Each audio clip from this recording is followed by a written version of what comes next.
You have questions, we have answers. This is Jane Muller. And this is Ken Muller. Welcome to our show, all about real estate with Ken and Jane. Well, Jane, today we are going to talk title issues. That's a big which issue. is well beyond our scope of expertise. That's right. And we have with us as our guests today, Casey Wall and Jana Segara. Both are title professionals with North Star Title. Guys, big welcome to our show. Welcome. Thank you. Thanks for having us. Oh, yes. So we are Good to be excited. back. We are excited Yes, to have that's you. right. Yes. That's right.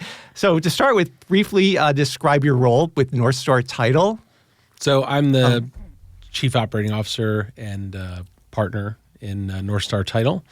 And Jana is our General Manager. Yes. And we're super excited to have her with us. She's one of our newer add-ons, and she's already making great changes for us. Great. Yeah. And where's North Star located? And just give your contact info, because listeners, I'm sure, will have questions and need for your services as we get through the discussion. Absolutely. We've got 3 offices now, one in East Brunswick, one in Shrewsbury, and one in Livingston. And the number for our East Brunswick office is 732-589-7250. You can find us on the web at www.northstartitle.com. All right. Very good. So for the listeners out there, let's talk about what is title insurance from the real estate perspective, what it is, when it's triggered, and how often you have to renew it, if ever. Just give an overview of what title insurance is all about. I'm going to let Jana take this because you might not know this, but she's the chair of the New Jersey Land Title Institute. I did not know that. Wow. We have a bona fide educator in the room. That is so congratulations. I'm newer at North Star, but I've known Casey for some time. We were trustees on the institute together, and Still are. Yeah. Congrats, yeah. So title insurance. Title insurance is a policy that people get when they purchase property or refinance. It's usually triggered when they are closing. That's when they pay for the policy. The policy is in effect as long as they own the property in terms of an owner's policy. Loan policy is tied to the mortgage as long as that mortgage is in effect. The owner's policy ensures the owner who purchases the property that they own the property outright. And a loan policy ensures that a lender has a valid first lien on the property. Mm-hmm.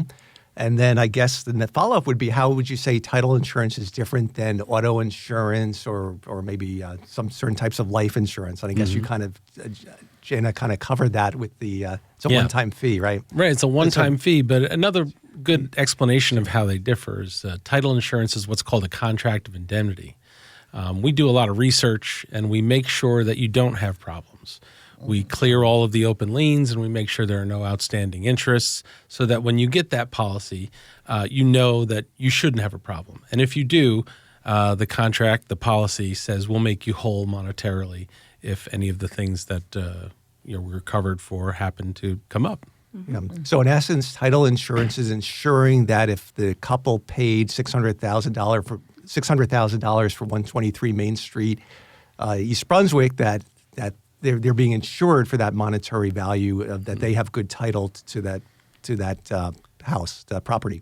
Right. Yeah, the liability amount of the policy would match the purchase price, and the exceptions on the policy would be for things like, open mortgages or easements and restrictions that will continue to exist and run with the land. Mm-hmm. Or for future taxes, like if they don't pay the taxes, then they become a lien, or future liens that may arise as of the closing date going forward, right? Right. But in general, it covers for issues in the past. So right. we do a lot of research on prior owners, judgments, liens, et cetera, to guard the purchaser against those issues. And title insurance is important. If something like that came up, they are insured to the amount of the policy, which is usually the purchase price. If you didn't have title insurance and there was a loss, you'd be paying for that out of pocket. So it does protect against some exorbitant losses. Yeah. It's very Title important. insurance is risk elimination versus, say, auto insurance, which is risk acceptance. Mm-hmm. I heard a while back there was a horror story when I was a new agent, right? There was a cash buyer bought a investment property privately, privately. And they kind of know through the friends and bought it, right? Because it's a cash buying. So, and also there's no agent involved. Okay. So somehow, somewhere, I don't know what the lawyer involvement here. So they bought it. So fast forward. And then the property appreciate, and then he want to sell. One of my colleagues took over, to sell it. No problem. The market is good. Everything's fine. And then the buyer title company found so much lien. Actually, is almost to, because market appreciate, right? It's almost to the price we got. So obviously it's more than he purchased for. So at that time he said, how it be?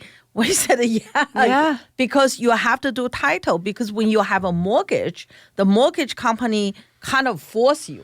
This is a condition. You have to have a title commitment. But if you buy cash, if you told the lawyer you don't want it, the lawyer didn't insist, they can't make you to buy. But it would be almost be malpractice as a lawyer. Yeah, did he represent himself, or did he actually have a buyer attorney? Because it would almost be it would almost constitute malpractice if a buyer attorney didn't run a title search, because then you're not protecting your client. I mean, I don't know. The story was the lawyer kind of told him have to buy, but he feel why have to waste money. You know so what? I know the family. You know what, Jane? I have a friend who says, I own a pair of scissors. I still don't cut my own hair. That's right. Oh, that's a good. Exactly. Perfect. So, leave the professionals to what they do in some cases. At the end, it was horrified. So when I was a new agent 16 years ago, when I heard that, every buyer, because when I started, I have a lot of investors, right? They all want to buy it cheap and the cash. I make sure everybody buy insurance, the title insurance. First thing, you have to buy the title insurance. Yeah. So that's crazy. That's more important than even having an attorney if you're the buyer paying Yes. cash, because you don't know. Otherwise, you're going into it blindly. You don't know what it's like. You're going in with, you're exposing yourself to unknown risk. And so let's talk about liens, because I know we're talking for the general listeners out there. Let's explain what a lien is and why it's significant with real estate. A lien is a debt against a property, against real property. They could be mortgages, they could be judgments in the Superior Court, they could be county filed UCC statements. And it basically is something that, in order to refinance or convey the property, needs to be cleared up one way or another. Yeah, because that lien attaches to the property. Right. That means even if you change the owner, it's still attached to the property. So we don't want a situation where you have a new owner who now is inheriting someone else's secured debt. And most sellers don't know that. They say, I have an unpaid medical bill with XYZ Medical. So what does that have to do with the property that I'm selling? But they don't realize that in New Jersey, there's a statutory provision that says any lien attaches to any real property, assuming it's docketed statewide, which they are. Correct. So that's why the medical bills, credit card judgments, any judgment, it becomes a lien on the real property. Another reason why it's super important to, whenever you're purchasing property, go and get title insurance and have a title agent take a look at it, is because these issues can become complex, especially when you start talking about bankruptcy. Yes. And we have a lot of people that we interact with who misunderstand the effect of bankruptcy on a lien. In truth, bankruptcy only alleviates a person's or a debtor's personal liability to pay. Right. And what we see very frequently is that the avoidance of the lien, which is a secondary step that the bankruptcy attorney needs to take, is either neglected or forgotten. And we'll come to reviewing title, and somebody will say, "Well, I was taken care of in my bankruptcy." And we have to explain, well, no, it wasn't. It means that they can't come after that debtor, but again, the lien is attached to the property. But the lien still exists. That's a very intricate. So, At the moment, I have a problem because that's another thing, right? We have a problem with just before closing. So the title was done by the buyer side, gave it to us, but somehow they didn't give it to us until last minute because they think you only need that to do the seller's doc, right? What to read. But apparently there's liens in there. The seller said it's part of my bankruptcy. So now we can't close, and the buyer served us time of essence because their loan expired and everything else. So that's exactly what I mean. One thing for the listener out there, right? I always suggest the buyer, when I represent a buyer, ask your lawyer to put a title work order in as soon as you're under contract. But a lot of lawyer doesn't want to do so. They say, I don't want to waste buyer money. But think about it, right? There's a two-part. My understanding, I could be wrong, he's a professional here. Two part of the title fee. One is the search fee. One is the insurance. So at the end of the day, if there's whatever reason you didn't close, you only get charged the search fee. Right. You're not going to charge the title insurance, right? You didn't buy. So for that little investment, it's worth it.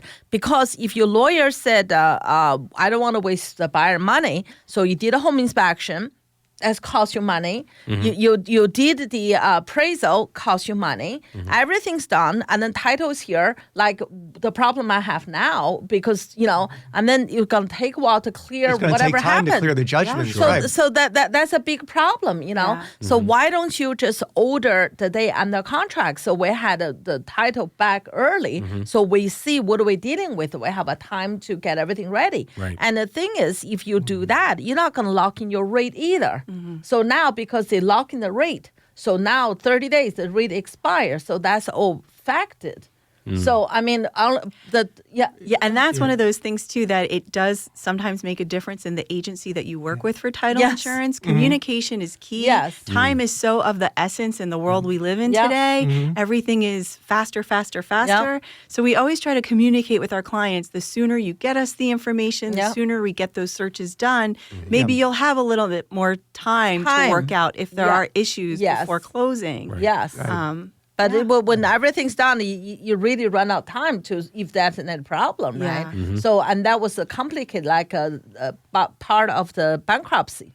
So that's more complicated. So that's really where the seller is under the mindset that, hey, there is no debt, but he's right, but he's not totally right because the debt is still on the lien is still on the property. Yes. Yeah, whenever we see a seller that has an open or closed bankruptcy, our antennas go up, and we know we've got to be extra careful to For make sure that we've potential got liens. court orders and whatever is necessary to make sure things are cleared properly. Right. Yeah. Let's talk also about the importance of a survey when you're buying a single-family home, and if the buyer decides that I don't want to pay the X amount, the $700 or $1,000 to do the survey, what they're saving in costs could be a big problem in terms of what you guys can't fully insure. Right. People don't realize that a survey is actually, you know what you're buying when you see the home and you see the property, but the survey is actually what shows you what you're actually purchasing, the dimensions of the lot, where the structures are located, and it might look good when you look at the property yourself, but the survey has more information. It's very important. You might see a fence and say, oh, I own the property to that fence, but we see a lot of surveys, a lot of time where the fences are inside the property line, outside the property line. And knowing this information before you get to closing is just a big advantage. You want to know this before you own it. Yeah, yeah. There are real cases where sometimes an attorney forgot to order the survey. The buyer moved in. They find out that the neighbor's fence is 9 feet. There was one recent one somewhere in New Jersey that was one of the agents expressed that the fence line was 9 feet. From the neighbor's fence was 9 feet encroaching on their property, and they never ordered the survey for whatever reason. You don't have to look far. Your wife just had it last year. The survey was because the buyer attorney didn't order the survey 9th hour before closing. Okay, so they just ordered the survey before the closing. They thought everything's fine, and then look at the survey. We're closing tomorrow. Survey's today. Okay. The neighbor was 6 feet into our backyard.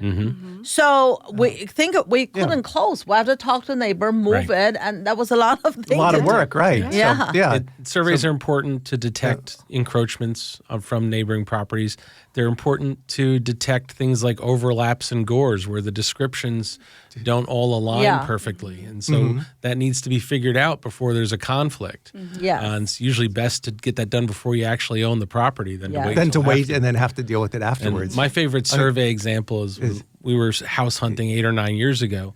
There was a neighborhood where all the houses on one side of the neighborhood backed up to an electrical easement, like a PSE&G easement. Sure.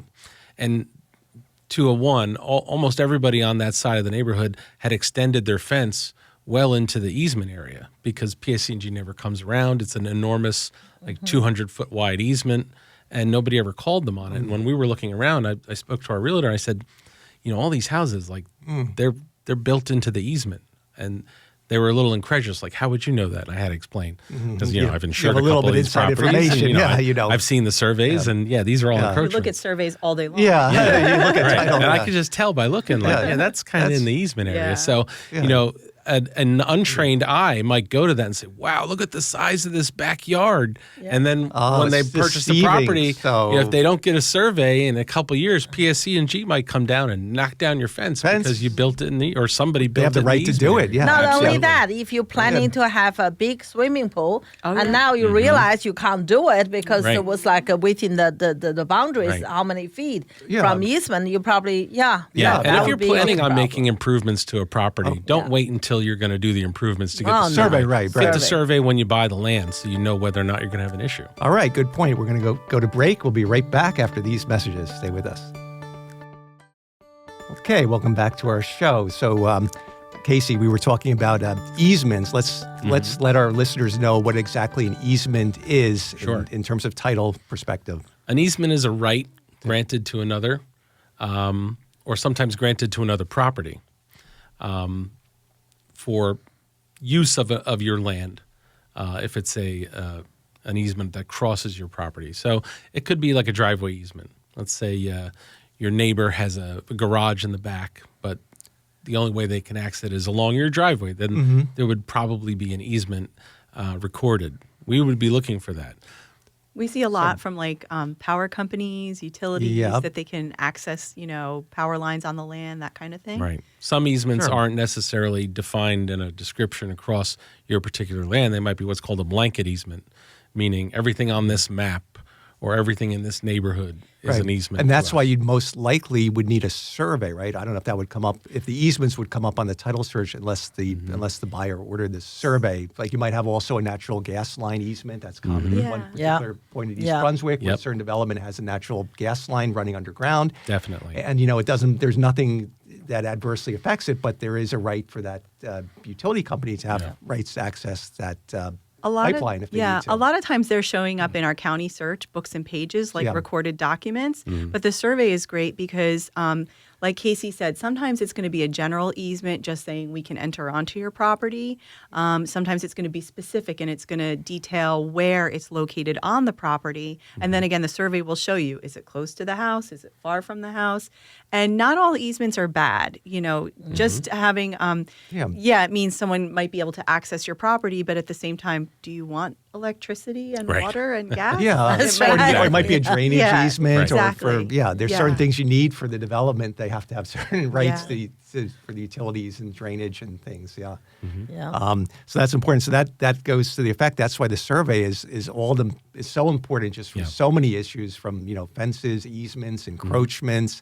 It goes, I think, hand in hand with ordering the title. You pretty much, unless you're buying a condominium, maybe the survey isn't quite as important because it's a common land, common areas. But for individual homes, I can't see 100%. 100%. Yeah. Sometimes buyers or their attorneys will order their own surveys, but very often they ask us to order it. And whenever we're asked to order it, we make sure to send our title commitment along to the surveyor and ask them to plot and draw all of the easements that they can locate on the property to make sure they affect. And, every once in a while we'll get, something that looked like it affected on paper, but when you see it drawn, we realize it really doesn't affect, and then we can remove that as an exception. Right. Okay. Right. And with I learned something new. Yeah, and with surveys, let's talk about. There's two different ways to order the survey. One is just have the plot plan with the diagram, but there's also if somebody. Certain times the buyers may want to have the iron the stakes put out at the four corners of the land, and I guess that would be more relevant if they're going to put up a fence, or they need to know, or maybe if it's wooded land and they need to know with certainty. They have with references as to the actual property. The surveyors are actually supposed to, they'll often ask people to sign a waiver if they don't want those corner markers. And then if they do want the corner markers, there's usually a fee for each marker that they set. They're not always just, sometimes you'll see like wooden stakes on a property, but when they charge for those markers, they're usually meant to be permanent. So they used to be some sort of concrete or metal in the ground that if you're paying for that marker, it's going to stay there and always be there and mark the corner of your property. And when they do surveys, usually a lot of times the first thing the surveyor will look for is existing markers. And they'll show that on their survey that somebody else already surveyed this, somebody marked the property, and that's just more helpful information for everybody to know. Yeah. Right.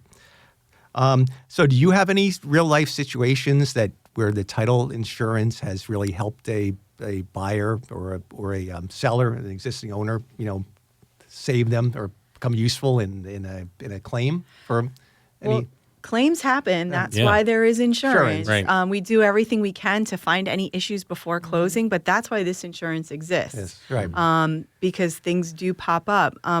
When I started in this business in the 90s, the number one reason for claims at that time was like boundary line disputes and things of that nature, discrepancies between neighbors or that kind of thing. Unfortunately, today, the main reason for title claims is fraud. Yes, unfortunately. Right. Yeah. We can touch. Yeah. Let's. So one of the things I would want to point out is that for buyers of residential property, where it's going to be owned by individuals and not by an LLC, there's the enhanced owner's policy in New Jersey. Yes. And one of the great things about that is it covers post-policy forgery. So if somebody comes along and fakes your signature on a deed and conveys the property to a third party, you're covered by your enhanced owner's policy. Yeah. Yeah. Now, when did this come into effect? This enhanced owner's policy, is that something new that just evolved over the last It's couple been of years? around. A few years. I already started to ask client to Yeah, use that. because that sounds like a very good thing Yeah. to I want have. to say the early 2000s it came into existence, and it didn't catch up in popularity. We saw catching on a lot more most recently during COVID times. One of the features of the enhanced policy is that it increases in value over time, up to 150% of the purchase price of the property, as opposed to the standard policy, which stays the static policy amount. The enhanced policy increases over time, and I feel like around COVID there was a lot of talk about inflation. Yeah, that's right. Yeah. So that's why I think Yeah. that policy kind of gained a little bit more traction during that time. The enhanced owner's policy has a lot of great features. One of them you mentioned before, or I think maybe you mentioned that your owner's policy is good for as long as you own the property. An enhanced owner's policy is good for as long as you live. So you could sell the property and that policy would still be valid. So let's say if something were to come up and the future owner was going to bring you into a suit because when you owned the property or prior to when you owned it and you didn't disclose or whatever, Interesting, yeah. you might still be covered under your owner's policy. Wow. Yeah. I have been. I can't remember I learned that from the last time you and David was here, or from the county came to the show talk about the fraud. well, but I tell my client, they said, why do I have to pay extra? I said, trust me, it's worth it. It's called peace of mind. Can existing policy owners that just have the basic owner's policy, can they convert to an enhanced owner's policy, or is that something? They can definitely do that. That would be something that we would call owner and possession insurance. Yeah. So they could apply for insurance at the current fair market value. And if they wanted an enhanced policy, we could work that out. Upgrade it. Yeah, Yeah. that's the right way to pay. Yeah. Yeah. I remember the last show, Casey, I think you or David mentioned that real estate fraud in, I believe, the United States is like $1 billion Multi-billion. a year. Multi-billion, just in the U.S. every Just year. in the United States, I think the last Where figure I saw was $4 billion. So that's year. how many fraudulent transactions the dollar amount actually go through, not the ones, because it's unbelievable that with the technology and with the ID verification, with all the But the fraudsters are smart Right. cookies, and They they're are. always coming up Yeah. with new scams. I'll tell you, we've heard Yeah. on the street a few agents went to closing, and then it turned out to be a fraudulent deal, and the would be fraudsters just ran out on. They've had situations. He had the guts to come to the They had the closing guts to in come to person. closing. Right. They got caught, and then the Wow. title company Person. pulled the plug, and then they just split. They ran from the closing. But it's such a but $4 billion gets fraudulently conveyed. Yeah. So That's- seller impersonation fraud is a hot topic for the past couple of years. And we now at North Star, we take great lengths to make sure that we're combating seller impersonation fraud. First of all, if there's any kind of name mismatch in the tax search versus the title, our red flags are going to go up. If we find out that the property is not owner occupied, We'll be checking into that. We have a letter that we send out to the property and to the address and the tax assessor advising the actual seller, hey, your property's up for sale. And we've received a contract. And we've had at least 2 that I know of where people have called us and said, I'm not selling my property. Yeah. And so that's killed the deal, but for a good reason. Right. It's almost the stuff of fiction, this seller impersonation. Yeah. It's a lot of times it's vacant properties. A lot of times there's not an institutional lender involved on the buy side. But it's usually that like a fraudster has identified the property online somehow and they're posing as the seller. And they pose as they're selling the property.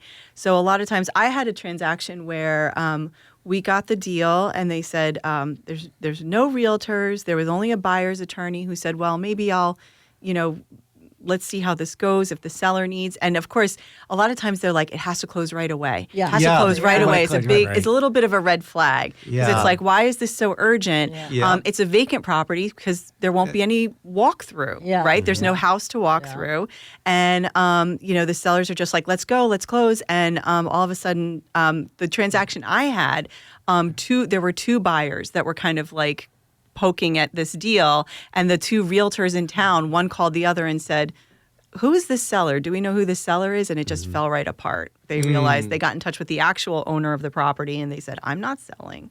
Wow. But usually vacant land has to close very quickly. And they adopt the name, the email address of the owner. They come up with an email address, and it usually is an elderly person that may own the land and live somewhere else and not. So the urgency and the things you mentioned, in addition to there not being. I lost my train of thought. I was going to bring up the other red flags for seller person. But it's amazing, though. I can see that that perpetrators try to get away with it, but it's amazing that some of them actually close, because at the closing they'd have to present, a real valid IDs, right? They'd have to have it notarized. I mean, they can fake a notary, but usually at the closing there would be some. Then I guess the whole thing is so evolved. They're smarter than we are. They know how to get around the real IDs, and either they have somebody fake notarize it, and then they don't show up at the closing. You helped me remember. I was going to bring up the fact that their identities. If the realtor or the attorney or whoever's facilitating the transaction has never met the seller, if you've only ever talked to them via email or text messages, that's a huge red flag. So I actually learned about seller impersonation fraud. First, I have my license in Florida, and at the Florida Land Title Convention, I heard about it there first. Florida is notorious for having lots of small, they'll call them swamp lots, not buildable lots for sale for $3,000 and $4,000 and $5,000. And they seem to have been, Florida was one of the earlier targets for these scams because, again, you had these overseas fraudsters combing the public. Florida has accurate public records. It just popped up there first, and now it's all over, unfortunately. Wow. I always, if anyone call me wants to sell a house, right, I have to come to the property, meet you. Okay, I have to come to. If sometimes they give you a code, get in. I have to know who you are. That's a good practice. Yep. I mean, I don't. Yeah. I mean, at the end of the day, it's a leasing is leasing. But at the end of my, I have to make sure protect the true owner. Right. At the end of the day, if they give you something, can you go? I still have to make sure. I mean, somebody in the town must know you. Yeah. I mean, somebody on the You have street to, must know you. Go knock the next door neighbor. Let's continue this discussion next week. We're just about out of time. I want to give you guys both a chance to give North Star Title's contact information, and we're going to pick up next week when you guys come back continuing talking about deed fraud. And Casey and Jana, thanks so much for being our guests. Sure. For part one. Absolutely. Thanks a bunch. And North Star Title, we can be found at www.northstartitle.com or give us a call, 732-589-7250. All right. Thank you, guys. Hope you enjoyed the show. We'll see you next week when Casey and Jana return. Bye now. Thank you. Thank you.